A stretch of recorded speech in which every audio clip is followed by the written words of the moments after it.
dia, boa tarde, boa noite. Estamos aqui mais um podcast. Gustavo, agora dia 15 de agosto foi aniversário da cidade de Sorocaba. 369 anos. Que espetáculo. Foi, eu fui lá, cara, ver a Esquadrilha da Fumaça. Eu também vi. Cara, lembrei de quando eu era pequeno, meu pai me levava pra Pirassununga pra ver isso aí. Sensacional. Então, fui fotografar de novo. Todo ano eu vou lá fotografar. Não, bota as fotos aí pra vocês verem. Olha a categoria do nosso fotógrafo aí. Eu tava fotografando, aí uma moça, o avião passou assim, a moça olhou pra mim, nossa, esse avião entrou na sua câmera. Porque tem um zoom grande. E encontrei nosso querido amigo, o prefeito Manga lá. Rodrigo Manga. E ele estava como ele gosta, no meio da multidão. No meio da multidão, a segurança dele lá, passando aperto lá, e as pessoas querendo tirar foto com ele. Mas é o que ele gosta, né? Tá junto da população, ele atende todo mundo sempre, né?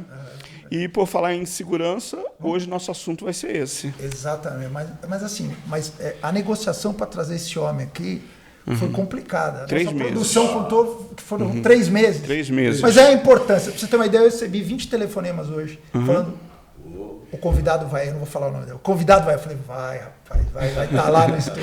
Então vamos lá, fala da ficha do... Então vamos falar sobre ele. Eu tive que fazer, como sempre, né, porque as pessoas têm carreiras longas, né, cheias de curso e tal, então eu resumi, porque senão a gente fica muito tempo aqui falando, né? Olha, ele é natural de São Paulo, casado, pai de 2 filhos, 60 anos, advogado criminalista, delegado de polícia desde 1993, presidente da Associação Brasileira de Empresas para a Proteção de Dados, presidente da BCI, Bureau of Corporate Intelligence. Ó, falei bonito, hein? Atuou como delegado de polícia, supervisor do Grupo de Operações Especiais, o GOI, do Departamento de Polícia Judiciária do Estado de São Paulo, assim como chefe da Unidade de Inteligência da Polícia, entre tantos e outros prêmios, melhor delegado de polícia de 2004 e a medalha de Cavaleiro da Ordem Marechal Deodoro da Fonseca. Ninguém mais, ninguém menos que o Dr. Clóvis Ferreira Araújo. Tudo bem? Muito bem, muito obrigado, Juca, muito obrigado. Vocês são realmente ícones, né, da comunicação. E eu quero agradecer imensamente a possibilidade de estar hoje aqui com vocês batendo um papo, viu? Que bom, não, é uma honra tê-lo aqui. E vamos falar, né, sobre um pouco sobre segurança, né? E a pergunta já que eu já faço para você de cara, assim, como é trabalhar com segurança pública, ser delegado num país onde as leis favorecem tantos bandidos? Pois é, essa é uma questão muito importante para a gente responder, para até nos posicionarmos em relação a essa questão nos dias de hoje, né?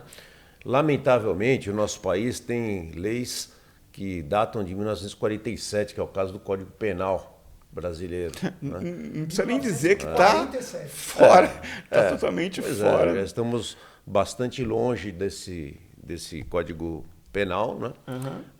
E o fato é que não só a lei penal que está ali no Código Penal, mas a lei penal extravagante, a lei processual penal, a lei de execução penal, não são apropriadas para o nosso dia a dia, né? Lamentavelmente, o sistema criminal sofre com isso, quer dizer, as polícias, né, a polícia investigativa, a polícia ostensiva especializada, que é a polícia militar, o próprio Ministério Público, a Justiça, né, nós temos um sistema criminal que não acolhe as necessidades, não atende às demandas que nós temos no país. Hoje você tem, por exemplo, casos em que as pessoas precisam representar para que a polícia possa investigar. A vítima tem que ir até uma delegacia de polícia, fazer uma representação formal para a polícia poder investigar, que é o caso do estelionato, né? Então hoje nós temos ataques cibernéticos, inúmeros ataques cibernéticos, né? Pessoas que recebem golpes via telefone, via WhatsApp, por intermédio de e-mails, por intermédio de todo o modelo digital que a gente tem no país, né? E as pessoas são lesadas e elas, para que a polícia possa investigar, elas precisam procurar uma delegacia de polícia e representar. Então não basta a polícia saber que houve o crime. A pessoa tem que ir até a delegacia. Então, isso é alguma coisa que já tem que fazer a queixa, né? Exatamente. Isso por si só já inibe a atuação do sistema criminal. Né? Sem dizer que nós temos leis que dão penas a bandidos, né? Penas muito irrisórias. Hoje, um homicídio, por exemplo, praticado por uma primeira vez por um agente ativo, poderá resultar até em, no máximo, 2 anos de regime fechado. O indivíduo pode ir para a rua, depois de 2, 3 anos de cadeia, um homicida pode ir para a rua fazer lá o que se chama de regime semiaberto, né? Ele só vai dormir na cadeia depois. Então, enfim, nós estamos vivendo um momento muito difícil para o combate à criminalidade, porque nós temos leis muito ruins que não atendem às nossas demandas, não atendem à demanda do combate à criminalidade. E o que precisa para mudar? É mudar a Constituição? É mudar o Código Civil? A bem dizer assim, a Constituição brasileira já é uma Constituição que, assim chamada Constituição Cidadã, não é? Que tirou algumas das ações policiais, tais como busca e apreensão, por exemplo, tirou isso das mãos da polícia. No passado, antes da Constituição de 88, os delegados de polícia que determinavam a busca e apreensão. Hoje, para se fazer uma busca e apreensão em determinado local onde exista, por exemplo, droga, ou armas, ou enfim, algum crime que ali esteja sendo praticado, para coletar provas, né, para usar no inquérito policial, a Polícia Civil precisa solicitar ao Ministério Público, solicitar à Justiça, para que ela seja autorizada a fazer a busca e apreensão. Isso, né? Pode demorar quanto tempo? Que burocracia é essa? Por exemplo, vocês fazem um estudo, né? Vamos lá, vocês estão descobrem que ali tem droga e tal. Antes o delegado falava, nós descobrimos, tem aqui, vamos buscar, hoje 9 horas da noite, vamos lá, vamos mandar. Não, mas agora não pode fazer isso. É isso? Exatamente. Existe uma série de limitações legais, né? E a polícia investigativa e mesmo a polícia militar, a polícia civil especializada, enfrenta dificuldades para fazer uma intrusão dentro de um ambiente confinado, de uma casa, de uma empresa, sem que tenha autorização judicial. Meu Deus do céu. Então é lógico que isso por si só já atrapalha muito, né, o ambiente de combate à criminalidade. Mas tem uma série de outras coisas, por exemplo, os benefícios que são dados a determinados presos, né? Então, o que a gente conhece aí comumente de saidinha, né? Saidinha do Dia das Mães, saidinha do Dia dos Pais, dia do Natal. Quantos em média? Menos da metade. Menos da metade. Infelizmente, menos da metade. E isso estimula, né, o criminoso. O indivíduo começa a achar que não tem problema nenhum praticar o crime. Ele avisa a bandidagem, fala, Dia dos Pais, eu estou em casa, de verdade. Tô chegando. Tanto é que nos finais de ano, na época de Natal, muitas pessoas nas redes sociais falam assim, cuidado, hein? A partir de amanhã vai sair não sei quantos presos aí da cadeia. Né? E tem casos bizarros, né? Porque, por exemplo, você pega aquele caso daquela mulher que junto com o namorado e com o irmão do namorado matou o pai e a mãe. Né? E ela teve direito a sair no Dia das Mães. No Dia das Mães. Né? Com que finalidade? Ela iria visitar quem se ela ajudou a matar a própria mãe? Né? No cemitério ela não ia mesmo? Exatamente. Então, são essas coisas que precisavam ser repensadas. Né?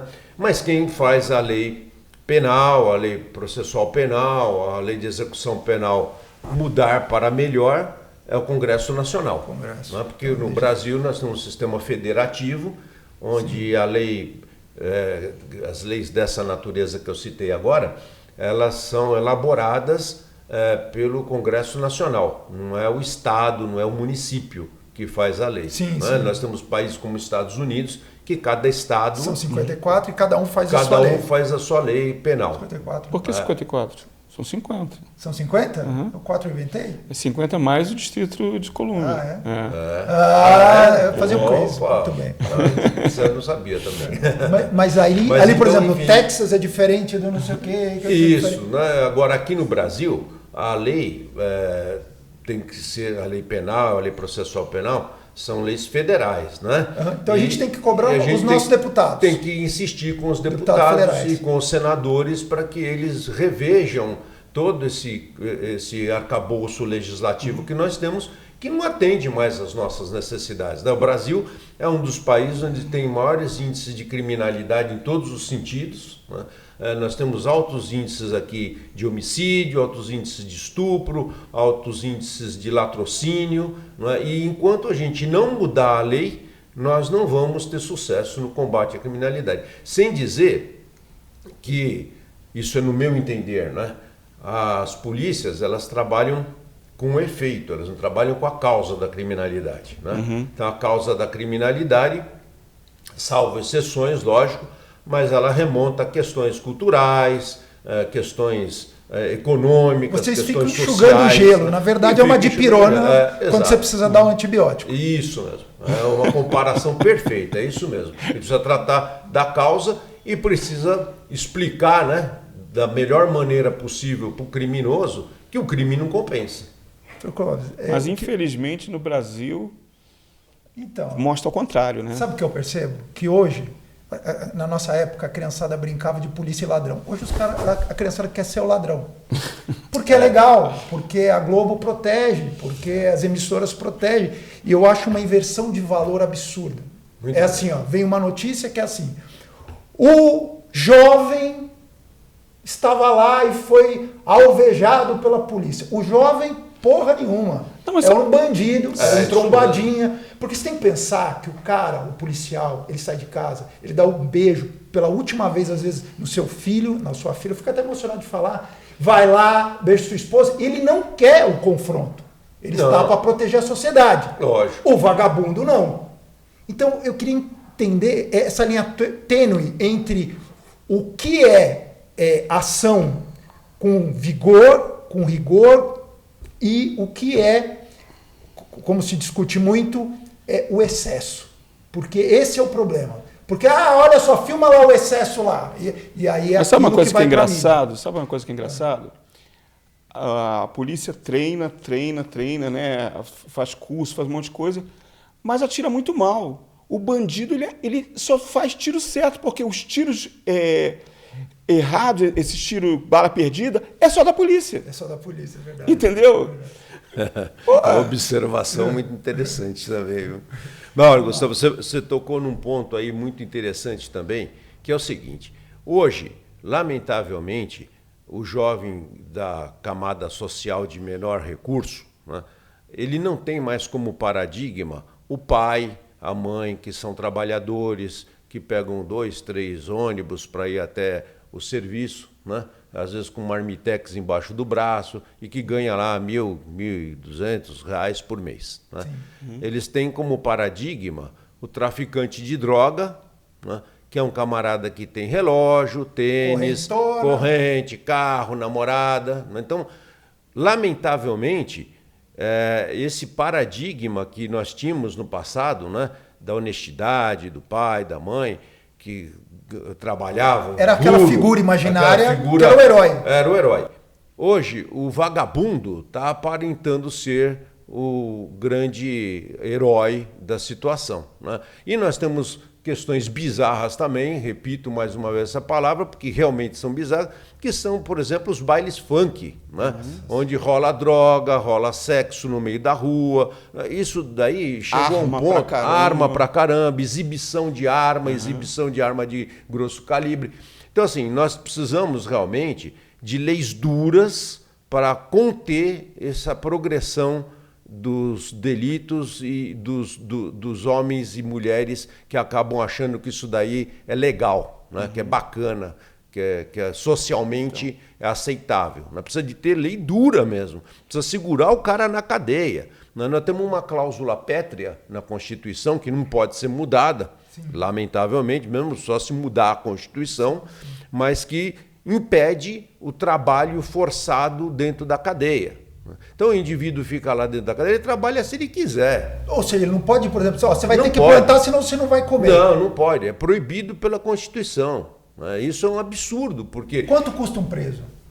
Hoje deve custar em torno de uns R$7.000 mês para dizer o menos. Isso quando ele não pede PS, que é pronto-socorro, quando ele não tem que ser operado, e outras tantas coisas que acontecem dentro de cadeia, não é? Que a gente sabe aqui e que já é de domínio público, né? Que é justamente que é justamente o fato de que as facções criminosas que existem no Brasil, aqui em São Paulo o conhecido PCC, no Rio de Janeiro o CV, o ADA, os Irmãos do Norte, lá no Norte e no Nordeste, que mandam nas cadeias, não é? Subjugam os demais presos que são recém-chegados, e às vezes um batedor de carteira é misturado junto com um ladrão de banco, não é? Ou então com um traficante de droga, e acaba aprendendo ali na universidade do crime todas as coisas que não deveria aprender. Ele deveria estar segregado, e o objetivo de cadeia é recuperar o indivíduo para a sociedade. Né? Quando não vai recuperar no sistema nacional, não vai recuperar absolutamente nada. Pelo contrário.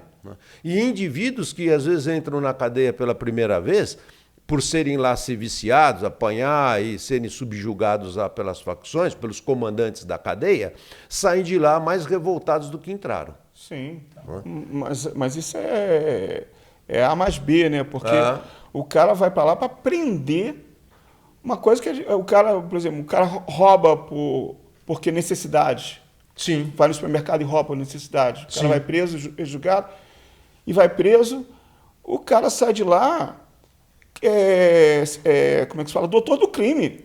Exato. Porque aprende tudo ruim. Ele fica misturado com outros bandidos que conhecem outras técnicas e outros tipos de crime mais graves, e aprende tudo com os demais. Exatamente. Doutor, fora do ar que a gente estava falando de um amigo pessoal, né, que trabalhou, que é o Scaramella. Um abraço pro Scaramella. Scaramella, poxa, faz muito tempo que eu não vejo. Ele participou do curta-metragem que eu escrevi, Quebra de Silêncio, uma pessoa espetacular.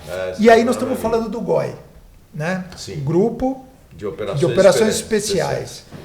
O GOI atua como exatamente? Você falou em contenção de rebelião, por exemplo, de presídio, é isso? Também.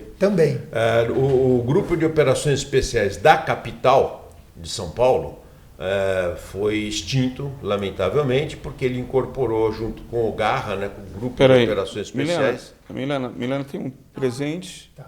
Dr. Clóvis tem agora um presente que vai ser oferecido para você pelo Rodrigo Amaro. Rodrigo Amaro, que é meu amigo. A gente tá ruim de ler, hein? Que é meu presente de aniversário. Oxa vida, parabéns. Muito obrigado, olha que o pessoal aqui de Sorocaba. Opa, que bacana, hein? Puxa vida, hein? Olha só no meio. Isso é uma surpresa. Os caras fizeram a embalagem assim, correndo, mas o carinho é enorme. Olha que espetáculo. Não, vamos mostrar isso para a câmera. Aí, ó. Olha que espetáculo. O pessoal tem muito carinho. Eu recebi mais de 20 telefonemas. Muito obrigado. De pessoas que sabiam que você estava aqui. Muito obrigado. É uma honra receber um presente de amigos que são meus parceiros de muitos anos de polícia aqui, né?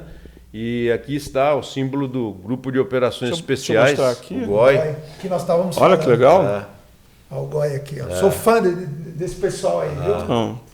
A nossa... falando do GOI. Olha o presente bacana, hein? Muito bonito o presente. Muito obrigado, viu? Uma honra, muito obrigado. Agradeço imensamente. E o GOI realmente marcou bastante a nossa carreira, não é? Nós tivemos a oportunidade de ficar lá por 5 anos no comando do grupo. Dentre outros tantos excelentes policiais que ombrearam conosco, lá estava o Scaramella, né, para quem manda mais um abraço. Mas, enfim, esse pessoal que esteve conosco lá, e depois os que continuaram depois da minha saída, são realmente heróis, porque nós temos as limitações legais para trabalhar, né, e todos eles obedientes à lei fizeram com que o Estado de São Paulo segurasse 12.500 bandidos nas cadeias de São Paulo, da capital. Há GOIs, há grupos de operações especiais pelo estado todo, né, e são grandes operadores também da polícia, e que tem, dentre outras funções, realmente a contenção de fuga, rebelião. Então vamos falar de uma rebelião, uma situação dessa, como que funciona? Bom, primeiramente... Se quiser falar um case específico, pode contar. Teve alguns, bastante. Mas conta alguns muitos, né? Uns muitos. Eu preciso só estudar se já não deu a prescrição aí. Né? Mas o fato é que nós já tivemos oportunidade lá naquela época de enfrentar algumas rebeliões maciças, por exemplo, a da cadeia 3, que é a cadeia do complexo de Pinheiros, que fica na Marginal Pinheiros de São Paulo. Lá são 4 cadeias, hoje estão lá com a SAP, né, com a Secretaria de Assuntos Penitenciários, mas naquela época elas estavam subordinadas ao DECAP, que era o Departamento de Polícia da capital. Numa dessas cadeias, numa dessas 4, 3 eram de subordinação do GOI. Numa delas, a cadeia 3, era uma cadeia para homens, uma cadeia para presos do sexo masculino, e lá nós tínhamos 1.200 bandidos numa cadeia que cabiam apenas 400. Nossa. Então, na época, o governador do estado de São Paulo era o governador Alckmin, e nós recebemos a determinação de segurar as cadeias, inclusive essa, até que o estado construísse presídios. Depois construiu, hoje os presos estão todos na SAP praticamente, né? Estão todos no sistema, mas naquela oportunidade nós tivemos pelo menos 4 rebeliões lá de grande porte, onde nós tivemos que fazer incursão tática e por obra de Deus, né? Naquela época nós adquirimos alguns EPIs, né? Equipamentos de proteção individual para os policiais, que eram os coletes balísticos, capacete balístico e balas de elastômero, né? Balas não letais. Porque para conter uma rebelião, numa cadeia com 1.200 bandidos, em um grupo com aproximadamente 30 ou 40 homens, é difícil de fazer essa contenção sem que possa existir uma morte, por exemplo, como teve lá no Carandiru, né? Que a gente se recorda. Aí que ali, mas aí parece o filme 300, 300 contra as 500 mil. É isso, mas vamos falar de forma tática. Como que funciona? Vocês mandam um negociador, como é que funciona? O GOI, na oportunidade, já vinha treinando e depois foi se especializando em gestão de crise, gerenciamento de crise, né? Tradicionalmente, o gerenciamento de crise é composto por um comandante, um gestor da crise, um grupo de ações táticas, né, uma espécie de SWAT, portanto, e um grupo de inteligência, além de um grupo de negociação. E o gestor, ele faz a administração de cada uma dessas ações. Então, o grupo de inteligência levanta as informações de quem são os presos, quem são os líderes, como eles procedem ou procediam na vida fora da cadeia, para tentar, com essas informações, convencê-los a debelar a crise sem ter que ter ação tática. Por exemplo, você pega, por exemplo, informações, você fala assim, pô, esse cara ele tem tal filho, tal isso, aí você, o negociador mãe, ele começa a falar, a sua mãe, às vezes a Maria de Lourdes. Nós tivemos casos em que trouxemos a mãe de um dos presos para convencer. Tudo isso para evitar o finalmente. Tudo isso para evitar a incursão tática. A incursão tática é só realmente quando não há mais nenhuma alternativa. E o grupo de negociação é composto de no mínimo 2 negociadores, porque há casos em que um determinado negociador ele perde a mão do negócio e ele tem que sair da negociação. Por exemplo, como é que é perder a mão, só para entender? Um determinado preso líder, sim, ou então um perpetrador, né, como a gente usa chamar, o perpetrador ele fica antipatizado com aquele negociador. Não falo mais com você, acabou. Então aí é o momento do gerente da crise tirar aquele negociador e tentar colocar um outro para substituir o anterior e tentar retomar a negociação, né? Mas existem momentos em que, por exemplo, um disparo de arma de fogo, um refém que foi lesionado ou agredido ou morto, nesse momento o time tático tem que fazer incursão tática. Uhum. É isso que eu queria entender. Qual é o sinal? Por exemplo, vamos supor que estão os carcereiros lá. Eles estão de refém. No momento que percebe que mata um ou que machuca, essa hora que agora não tem mais negociação. Esse é o momento de ter incursão tática. O doutor Cláudio, o senhor já fez também curso de negociador também, né? Sim. Você já teve à frente de alguma negociação grande? No próprio grupo de operações especiais, nós tivemos pelo menos 2 rebeliões lá em que eu tive que agir como negociador. Mas não é realmente assim uma questão que a gente consegue apenas aprender na doutrina, não é? Exige uma certa prática e exige também... improviso, né? Porque acontece... Jogo de cintura, né? Por exemplo, em negociação não se fala não. A palavra não é proibida no ambiente de negociação. Olha, que interessante. Por exemplo, eu quero um helicóptero e $1 milhão. Não se fala não vai ter $1 milhão. Não tem acordo com você. Existe uma técnica, né, que a gente utiliza para ganhar tempo, em primeiro lugar, e ir progredindo com a negociação até tentar demover o indivíduo daquela vontade de praticar um crime e até em casos de tentativa de suicídio, não é? O indivíduo está tentando se suicidar, o gerenciamento de crise é utilizado. Porque a verdade é que na crise, numa crise, nesse ambiente que nós estamos falando aqui, na crise do ambiente policial, enfim, o primeiro princípio é preservar a vida, inclusive do perpetrador. Inclusive do vocês estão escutando isso? Eu acho que a população precisava escutar isso, sabe? Porque eu tenho o maior orgulho desses caras. E quando a gente escuta, quando você está perto de um delegado desse nível, assim, nós estamos falando... Você entende que ele está preocupado com a vida, toda a vida conta, não é isso? Toda a vida conta, inclusive é do bandido que custa R$7 mil por mês para a população, para você. E o segundo momento é aplicar a lei. Né? Sempre. Preservar a vida e aplicar a lei. São os 2 princípios do gerenciamento de crises. Que numa crise é complicado, né? Complicadíssimo, né? Nós precisamos ir para um rápido intervalo e temos 2 perguntas depois.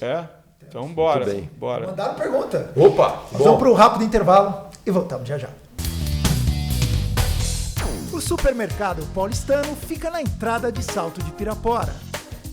Você já pensou começar o seu dia economizando?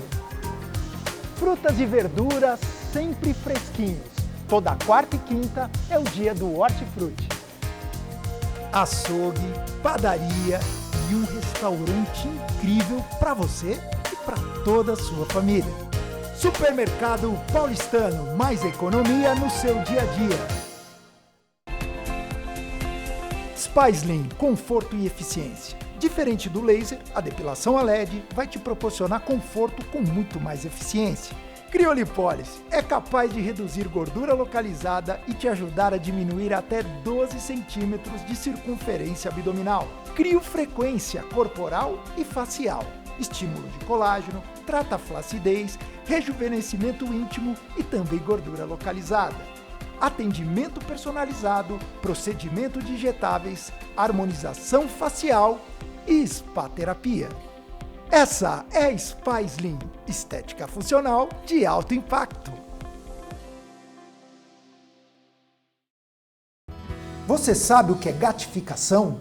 É transformar seu lar em um lugar mais harmonioso e aconchegante para o seu gatinho. Casinhas, escadas, redes, prateleiras, pontes, arranhadores e muito mais. E tudo isso feito de forma artesanal, com segurança, qualidade e estilo. Você sabe onde encontrar tudo isso? É na Gato Rico Design para Felinos. Chegar no Tradição Urbana é sempre assim. O chefe Zezinho nos recebe para uma noite inesquecível. Entradas, um bom vinho, pratos com assinatura de um verdadeiro artista. Tudo perfeito, não falta nada. Aliás, só falta uma boa companhia, mas isso fica por sua conta. Tradição Urbana, Rua Ana Monteiro de Carvalho, 75, Sorocaba. Venha e se surpreenda. Gustavo, a gente tem perguntas, Tem né? Tem pergunta. Quem que mandou pergunta? Ó, eu vou falar quem mandou pergunta. Sabe quem mandou pergunta? Dr. Márcio Lauria Filho. Conhece? Dr. Márcio Lauria Filho, Procurador Filho. De Justiça. Procurador? É só homem assim que você conhece, só gente assim que você trabalhou. Dr. Márcio, manda sua pergunta aí. Meu nome é Márcio Lauria Filho. Eu conheço o Dr. Clóvis desde 1985, quando trabalhamos juntos no Banco Itaú. Ele era estagiário, eu era advogado. Depois, nossas vidas seguiram rumos diferentes. Ele foi para a Polícia Civil, eu fui para o Ministério Público, onde fiquei durante 27 anos, me aposentei, hoje sou advogado e sócio da Ferreira Araújo e Lauria Filho Advogados. Eu gostaria de saber do meu amigo Clóvis como é que está sendo essa mudança da delegacia para a advocacia. Muito obrigado, Dr. Márcio, pela intervenção, pela pergunta. Realmente, o Dr. Márcio me ensinou muito na carreira jurídica, fui estagiário dele no Banco Itaú, no Departamento Jurídico do Banco Itaú, depois eu passei no concurso para investigador de polícia, em seguida delegado e agora aposentado.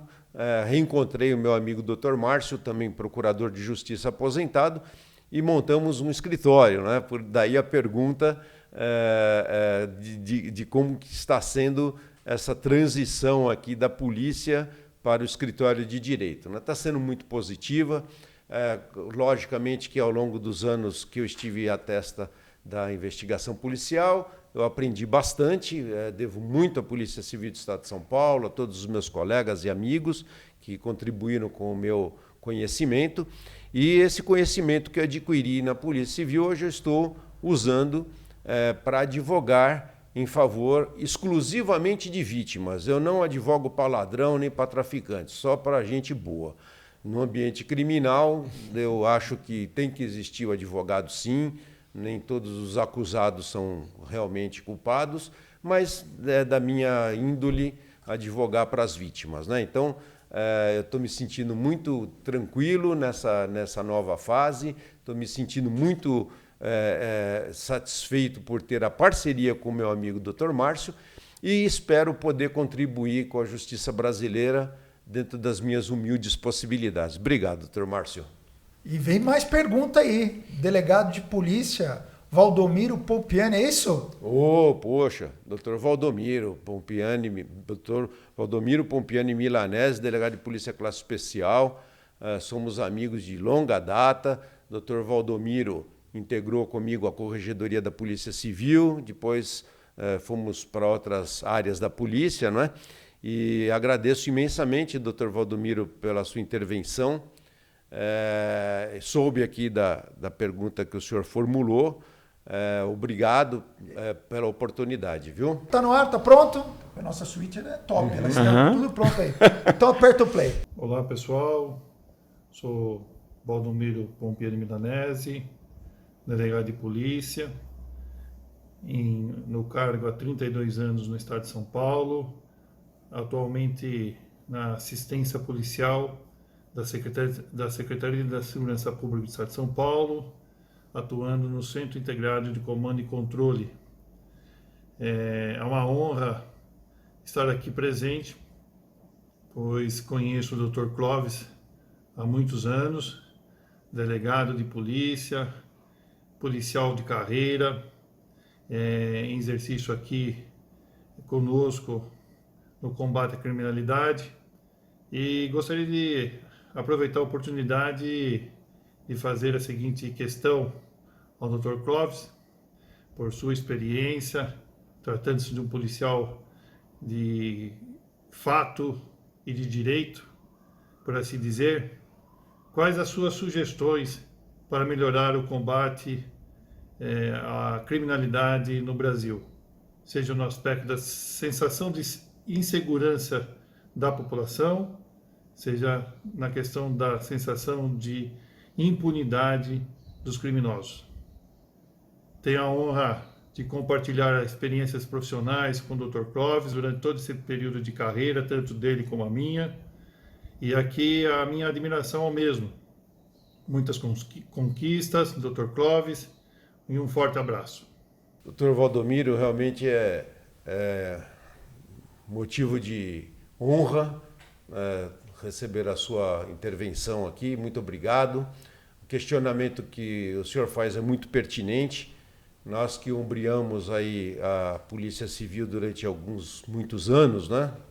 Você ainda continua aí na carreira, eu agora aposentado, mas temos sim algumas sugestões. Dentre elas, em primeiro lugar, falando da primeira parte da sua pergunta, que é justamente essa questão da sensação de insegurança que assola o nosso país, né? Talvez este seja o maior cancro do nosso país no momento, né? Todos os países passam por dificuldades financeiras, todos os países têm as suas mazelas, mas o nosso país, de norte a sul, vive realmente uma sensação de insegurança muito grande, por vários motivos. Em primeiro lugar, a segunda parte da sua pergunta, que é a questão da impunidade.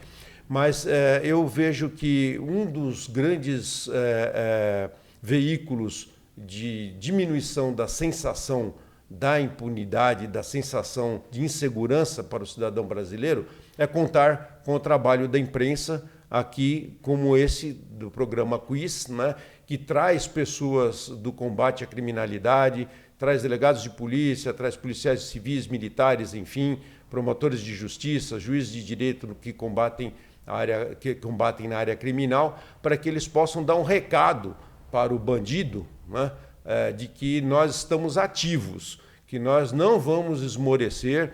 Nós temos, por exemplo, hoje aqui estou graciosamente convidado aqui para a cidade de Sorocaba. Hoje aqui a cidade de Sorocaba, graças ao prefeito Manga, conta hoje com uma guarda civil municipal, que é capitaneada pelo secretário Caixeiro, policial civil também de carreira, que faz um trabalho excelente, né? E são prestigiados pela imprensa a todo momento, né? Estamos aqui com o Chuco, Gustavo, enfim, muito obrigado pela sua oportunidade. Imagina. Creio que a imprensa atuando em favor do combate à criminalidade, nesse sentido de trazer aqui à mídia as nossas palavras de que vamos continuar combatendo, vamos para cima, vamos pegar o ladrão, vamos meter ele na cadeia, o bandido de toda a natureza vai para a cadeia, né? Eu acho que isso já ajuda bastante. A segunda questão é que o próprio governo tem que anunciar as medidas que ele está tomando, o governo federal, o governo estadual, o governo municipal, tem que anunciar ao público em geral as medidas que estão sendo tomadas, as medidas efetivas que estão sendo adotadas para diminuir a criminalidade, né? Agora, paralelamente a isso, na segunda parte do seu questionamento, eu enxergo que a sensação de impunidade é uma das causas mais importantes para a prática do crime no país, né? A gente precisa mudar a lei penal, precisa mudar a lei processual penal, mudar a lei de execução penal, contar com o Congresso Nacional, contar com os deputados federais, contar com o Senado Federal, para que deem atenção prioritariamente a esse tipo de legislação, né? Porque enquanto a gente não colocar o vagabundo na cadeia por bastante tempo, para ele ficar lá guardado até ele mofar, a gente não vai conseguir passar para eles a ideia de que o crime não compensa. Exatamente. E você, eleitor, cobre do seu deputado, cobre lá, porque foi você que botou ele lá. Então cobre porque ele tem que fazer as coisas acontecerem da forma correta. Entendeu? É isso. E a gente está falando também no intervalo de proteção de dados. Proteção de dados. Então, pode fazer sua pergunta. O senhor tem uma empresa de proteção de dados corporativos, né? Sim. Hoje em dia, no Brasil, existe muita intervenção de hackers que entram e tentam, de alguma forma, fazer alguma ação criminosa. É muita coisa que tem no Brasil? Muita coisa. É muito. Muita coisa. No Brasil e no mundo, mas o Brasil é o segundo país do mundo onde existem a maior quantidade de ataques cibernéticos e que geram prejuízos incalculáveis, perdas incalculáveis.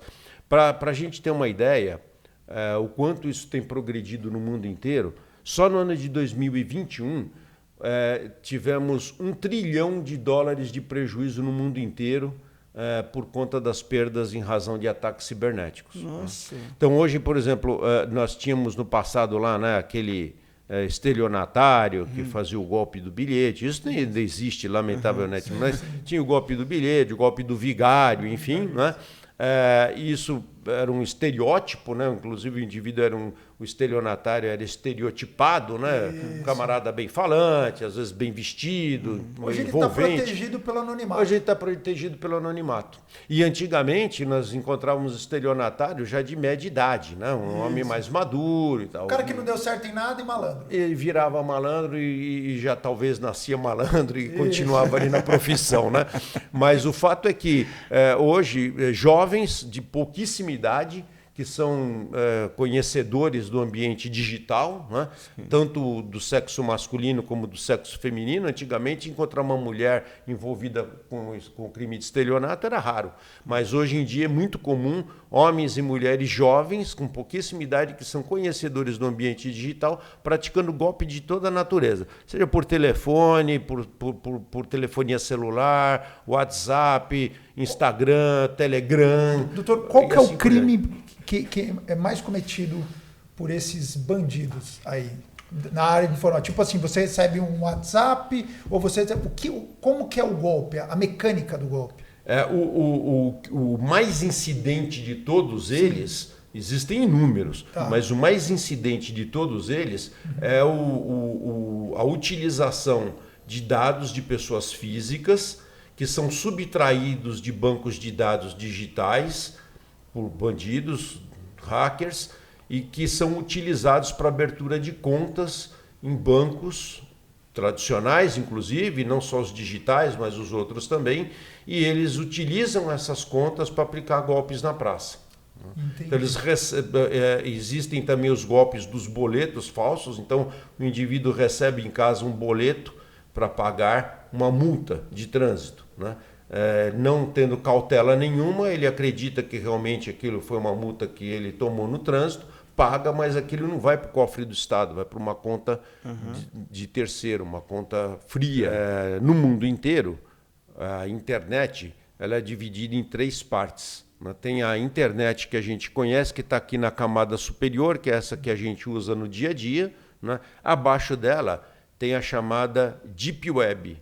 A Deep Web é onde circulam dados subtraídos por hackers de bancos de dados, né? E abaixo dela existe a Dark Web, que é, na verdade, o momento onde existe tráfico de seres humanos, tráfico de órgãos humanos, tráfico de drogas, negociação com armas de fogo e assim por diante, né? E existe um departamento que cuida especificamente disso ou não? A Polícia do Estado de São Paulo montou uma divisão especial para essa finalidade, a Polícia Federal tem também, mas o que ocorre é que a quantidade de ataques é tão grande que a polícia mesmo não consegue dar conta, né?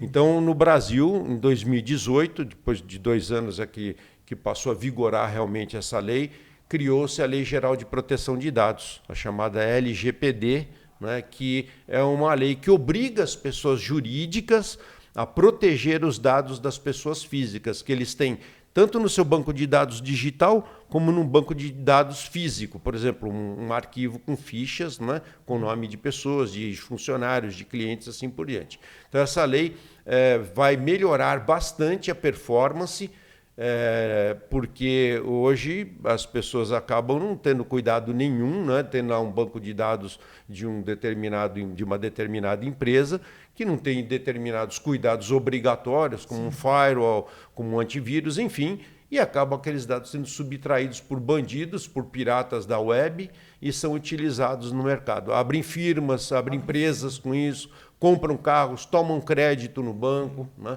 E outras tantas coisas. Compra e vende imóveis, né? Um prejuízo incomensurável. Doutor, sabe assim, a gente sempre escutou assim, o policial, antigamente a gente escutava isso, o policial brasileiro é tabajara, e a gente assistia a CIA, o FBI, e achava sensacional, serviço de inteligência.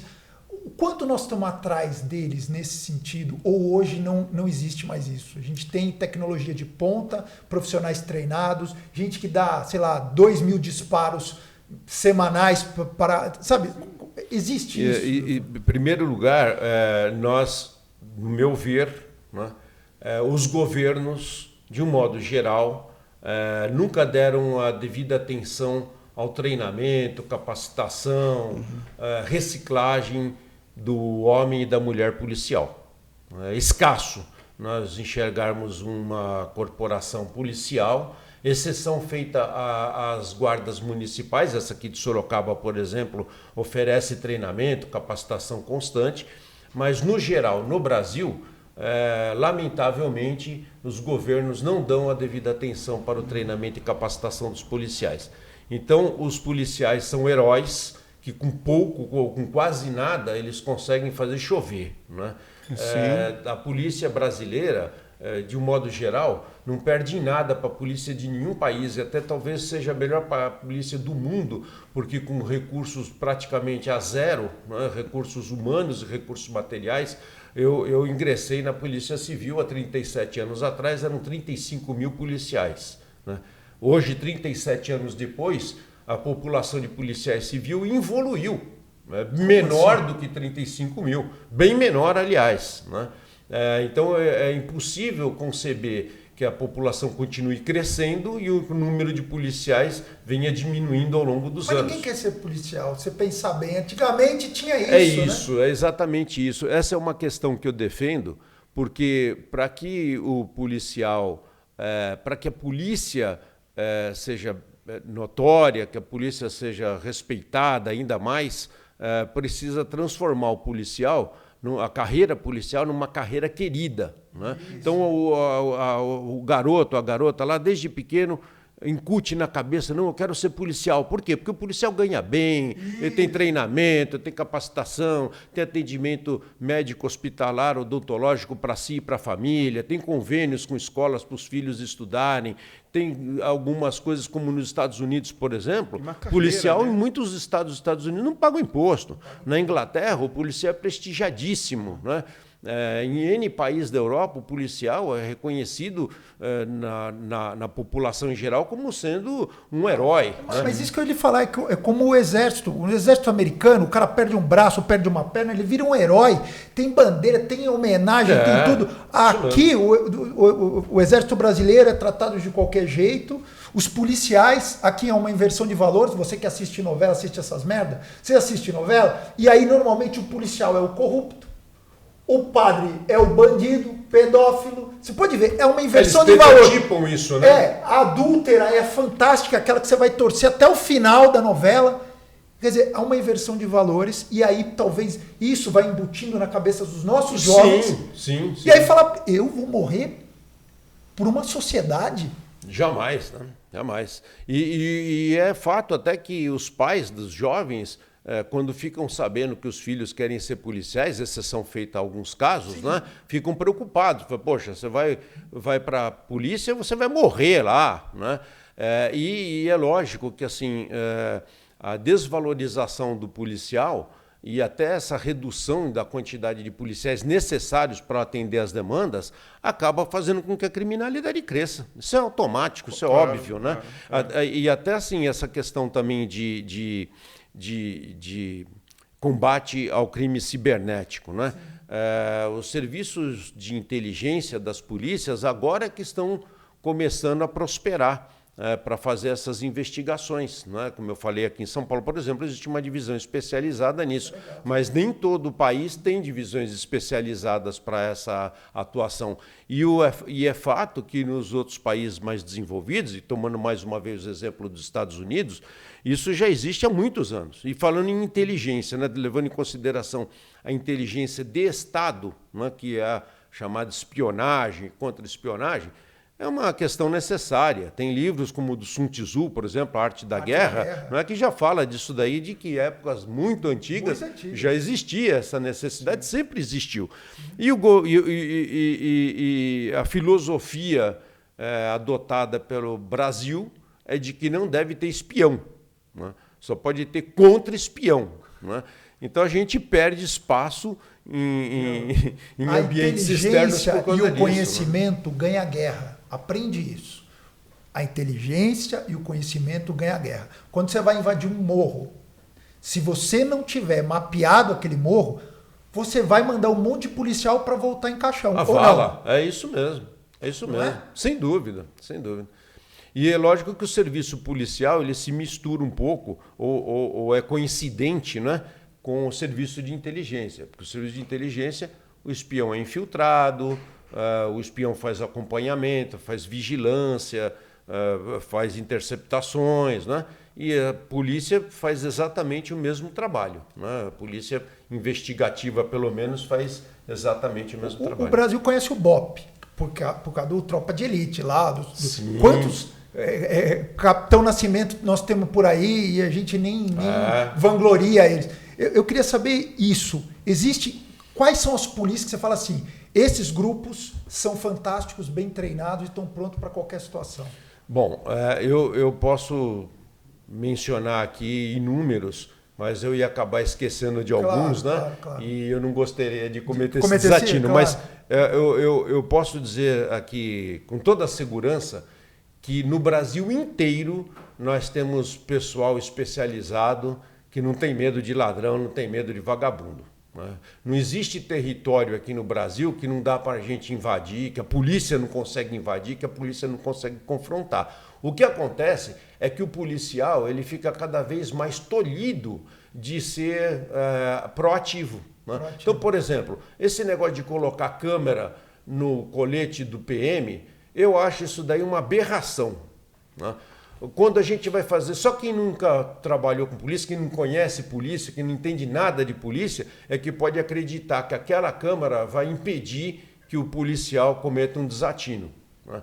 Não é essa a solução para o negócio. A solução é o treinamento, a capacitação que você bem mencionou, né, Gustavo, de manter com que o policial, fazer com que o policial seja bem treinado para agir numa ocorrência. Exato. Né? Mas a câmera é uma aberração, porque, obviamente, se eu vou fazer eu trabalhei muitos anos na polícia, eu nunca fazia abordagem com carinho, pedir licença, agradecer, pedir desculpa. Você não sabe com quem você está falando. Exato. Você tem que fazer uma abordagem firme. Né? E agora, por conta da câmera, a gente tem visto coisas aí como, por exemplo, um Rios que eu assisti, o bandido de motocicleta, o policial apontando a arma para ele, mandando ele descer, ele sai com a moto e vai embora. Obviamente que se o policial fosse para cima dele, puxasse ele da moto, poderia o policial ir para a corregedoria. Nós assinamos um tratado de São José, que é um tratado internacional, que faz com que o preso seja submetido a uma audiência preliminar antes de ele ser levado para a cadeia. Né? E essa audiência é feita por um juiz de direito. Né? Eu já ouvi N casos em que o bandido vai até essa audiência, depois de ser preso, e acusa o policial injustamente de ter sido agredido, e o policial é mandado para a corregedoria. Né? Isso também desestimula... Aí tem que ficar dando explicação. Isso desestimula, porque, obviamente, numa contenção...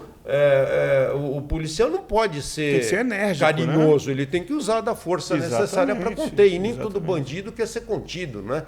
Eu não me lembro de nenhum que a gente tenha contido que ele tenha falado, não, fica à vontade, já pode me levar. Né? Hoje o uso de algema também é regulamentado. Né? Então o policial tem que justificar por que ele usou algema no indivíduo que foi detido e levado para a delegacia. Também é uma aberração. Porque por que ele usa algema? Por óbvio, né? Está conduzindo o indivíduo preso para uma delegacia, não pode algemar. Você tem que justificar por que você está algemando. E, inclusive, ainda mantém fábrica de algema no Brasil. Então, vamos extinguir a fábrica de algema. Não, vamos começar a fazer que nem lá, os policiais que foram obrigados a amarrar o cara lá. Vocês não entenderam? Precisava algemar. Não tinha jeito. Gente, vocês acham que é assim?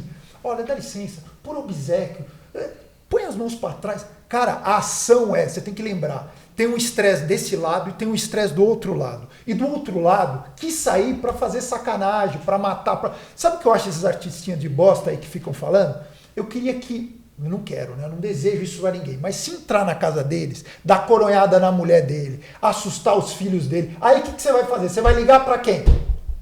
Você vai ligar direito, aí você vai pensar nos direitos humanos? Não, você vai querer um policial que vá lá e resolva aquela situação. É fato. Não é? Fato. Acho que as pessoas não passaram por isso ainda. É fato. Gustavo, nos Estados Unidos, o policial algema, a pessoa fala assim, olha, estou te algemando para a sua segurança e para a minha segurança. Ponto.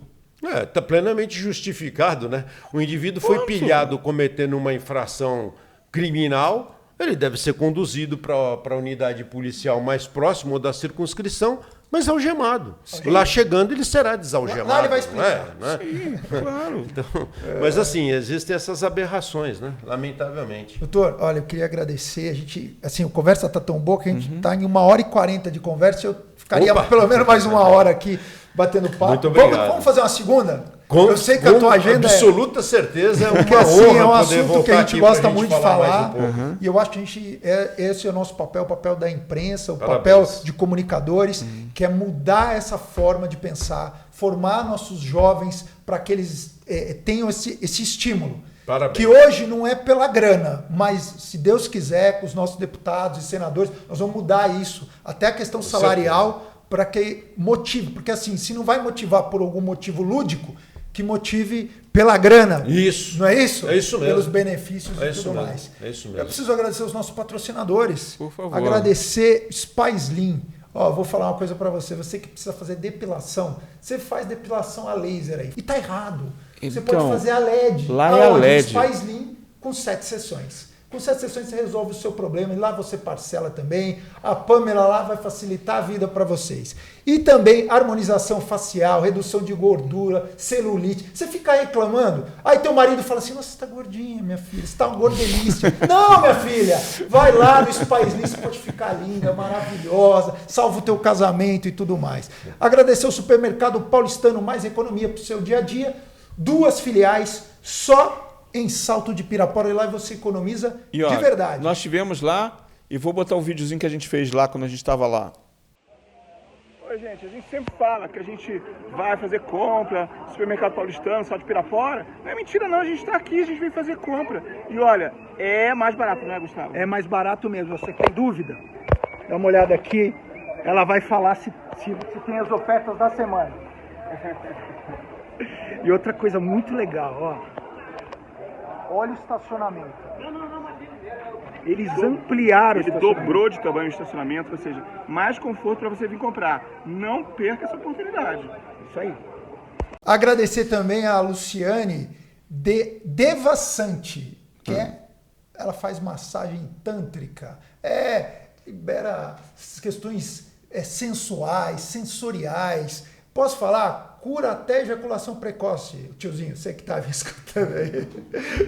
Nem fala que é você, só entre em contato lá que tá tudo certo. Tá bom? Quero agradecer também a Sorodrive. Se você está precisando de transporte executivo, procure a Sorodrive. Autoescola Ideal tem um simulador especial para você, reciclagem ou para você tirar a sua carta, procure a Autoescola Ideal. Tradição Urbana. Tradição Urbana, melhor restaurante de Sorocaba, assim, disparado, do nosso amigo chefe Zezinho. Que pratos maravilhosos, que ambiente agradável. E olha, sexta e sábado, a música maravilhosa, romântica, do meu querido amigo Márcio Oliver, que de vez em quando eu vou lá atrapalhar ele um pouco. Ele só vai para atrapalhar, ele fala que toca carrão, toca porra nenhuma. Ó, Estúdio Charline Cassilo. Eu faço musculação lá, minha mãe faz pilates, o pessoal gosta lá, se diverte. E vou falar, cuide da sua saúde. Você quer chegar aos 60 anos, não como eu, que estou com 45, estou só a capa do Kisuko. Mas eu vou ficar bem. Olha o doutor aí. Olha como ele está bem. Vai lá para o estúdio da Charline Cassilo, fica no Jardim São Carlos. E assim, é um personal trainer cuidando de você. É isso aí? E eu só queria falar sobre o circuito ufológico. Por favor. Então, circuito ufológico, se você se liga em ufologia, olha, 16 e 17 de setembro de 2023, no Cineplay do Sorocaba Shopping, são 8 palestrantes. Olha só, 8 palestrantes que vão abrir sua mente de uma maneira incrível, falando sobre ufologia e outros assuntos de parapsicologia, hipnose, grafologia e muitas coisas diferentes, muito legais. Eles garantem um avistamento lá, é só olhar para cima. O último foi um sucesso, mais de 200 pessoas. Tô sabendo. Né? Faturou e vai faturar de novo. Bacana, hein? Isso aí. É isso aí, doutor. Obrigado. Meu irmão, obrigado. Deus lhe abençoe. Viu? Obrigado. Agradeço muito, Gustavo, Chuca. Quero também aqui aproveitar o ensejo para agradecer a Milena, a produtora de vocês. E aí, é o nosso secretário que está aqui, que está fazendo um brilhante Isso, trabalho sem dúvida. O nosso secretário, Caixeiro, secretário de Segurança Urbana aqui de Sorocaba. Manda isso a pra ele mim. meus parabéns, viu, Caixeiro? Muito obrigado aí pelo apoio de sempre. E, obviamente, aí o Rodrigo aqui, o Rodrigo Amaro, pelo presentaço que eu ganhei. Nossa, lindo. Muito obrigado pela oportunidade, viu? Muito obrigado. Sua. Estou sempre à disposição de todos. E se você gostou dessa entrevista, olha, tem outras entrevistas muito legais no canal. E a gente fala sobre tudo, a gente fala sobre muitos assuntos diferentes, que é para isso. Que qualquer pessoa pode assistir, tem várias coisas para você ver lá, beleza? Então, se inscreva no canal, deixe seu like, assine o sininho para você não perder nada e até o próximo Quiz Podcast. Valeu, André.